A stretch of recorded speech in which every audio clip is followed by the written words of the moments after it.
გადაწყვიტე გაგიზიაროთ დაძენძილი ქათმის ფილესგან და დაძენძილი ბადრჟნისგან უგემრიელესი სალათის რეცეპტი. პირველ რიგში დავიწყოთ ბადრჟნით. ბადრჟანი დავჭრათ აი ესეთ ნაჭრებად, მოვაყაროთ მარილი, ცოტა ხანი გავაჭროთ და შეეწვათ ოქროს ფერამდე.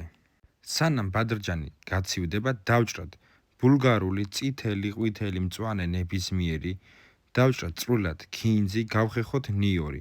ბადრჟანი რომ შეგრილდება, დავძენძოთ, დავძენოთ ქათმის ფილე მოხარშული, დავუმატოთ ჩვენი ბოსტნური, რაც დავჭერით, იქ არის ბულგარული ქინძი, ნიორი, გახეხილი, დავუმატოთ მაიონეზი, მარილი, შავი პილპილი, სხვა არაფერი არ უნდა.